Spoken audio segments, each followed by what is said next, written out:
প্রিয় দর্শক, আসসালামু আলাইকুম। ভারতের কূটনৈতিকদের সাথে জামাতের আমিরের গোপন বৈঠক তিনি কালকে রয়টার্সকে দেওয়া সাক্ষাৎকারে উনি বলেছেন, কিন্তু আজকে তিনি এটা ব্যাখ্যা দিয়েছেন। যদিও একই, আসলে যে লাউ সেই কদু, মানে ঘুরে ফিরে একই বিষয় যেটা উনি বলেছেন। তো সেই সংবাদের প্রতিবাদ উনি করেছেন। তো প্রতিবাদটা উনি এভাবে করেছেন যে ভারতীয় কূটনীতিকদের সঙ্গে বৈঠকে জামাতের আমির রয়টার্সের বরাত দিয়ে গণমাধ্যমে প্রকাশিত সংবাদের তীব্র প্রতিবাদ জানিয়েছেন দলটির আমির ডক্টর শফিকুর রহমান। একই সঙ্গে ভবিষ্যতে প্রকৃত বিষয় না জেনে এমন বিভ্রান্তিকর সংবাদ পরিবেশন করা থেকে বিরত থাকার আহ্বান জানিয়েছেন তিনি। বৃহস্পতিবার নিজের ভেরিফাইড ফেসবুক আইডিতে জামাতের আমির এক পোস্টে প্রকৃত ঘটনা তুলে ধরে প্রতিবাদ জানান, যেটা উনি লিখেছেন যে কি ঘটেছিল আসলে ভারতের সাথে। আন্তর্জাতিক মিডিয়া রয়টার্সকে গতকাল দেওয়া এক সাক্ষাৎকারে রয়টার্সের একজন সাংবাদিক আমাকে জিজ্ঞেস করেছেন, ভারত যেহেতু আপনাদের প্রতিবেশী দেশ, তাদের সঙ্গে আপনাদের কোনো যোগাযোগ আছে কিনা, কোনো কথাবার্তা বা বৈঠক হয় কিনা।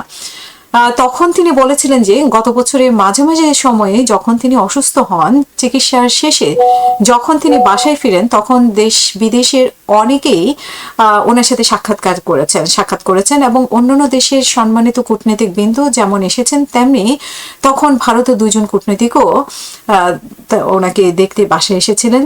অন্যদের মধ্যে তাদের সঙ্গেও কথা হয়, অন্যদের মতো তাদের সঙ্গেও ওনার কথা হয় এবং তিনি বলেছেন যে আমরা তাদের সঙ্গে আলাপ আলোচনার সময় বলেছিলাম যত কূটনৈতিক এসেছে তাদের সবার বিষয়ে আমরা পাবলিসিটিতে দিয়েছি এবং আপনাদের এই সাক্ষাৎকার আমরা পাবলিক করতে পারবো কিনা সেটা নিয়ে উনি জিজ্ঞেস করছেন। পাবলিকলি দিতে চাই সেটা উনি জানতে চাইছেন বলেছেন। তখন তারা ওনাকে অনুরোধ করেছে যে পরবর্তীতে যখনই জামাতের সাথে সাক্ষাৎ হবে বা আপনাদের সাথে দুই দেশের সাথে স্বার্থ সংশ্লিষ্ট বিষয়ে বৈঠক হবে, তা অবশ্যই পাবলিক করতে পারবেন। তবে এখন কিছুটা এখানে কোনো গোপনীয়তা নেই। তবে এই বৈঠক ঠিক না, ওনাকে দেখতে গিয়েছিলেন, তো সেটা পাবলিক করতে না করা হয়েছে। তো উনি বলেছেন যে আমি বিস্মিত হই যে আমাদের কিছু দেশীয় মিডিয়া ভারতের সঙ্গে জামাতের আমিরের গোপন বৈঠক হয়েছে বলে সংবাদ পরিবেশন করছে। আমি এই ধরনের সংবাদের নিন্দা জানাই এবং ভবিষ্যতে প্রকৃত বিষয় না জেনে এমন বিভ্রান্তি সংবাদ পরিবেশন না করার জন্য অনুরোধ জানিয়েছেন।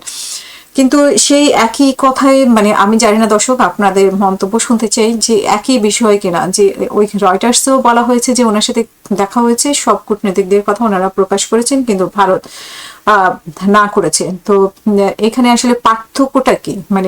রয়টার্সের বা গতকালকে মিডিয়াগুলোতে যে নিউজটা হয়েছে তাতে করে আজকে ওনার যে বক্তব্য, সেই বক্তব্যে আমি কোনো পার্থক্য দেখছি না। আপনারা দেখছেন কিনা? আপনাদের কাছে মতামত চাই। পরে এই বিষয়ে আমি আবারও নিউজ করবো, আপনাদের মতামত শুনতে চাই।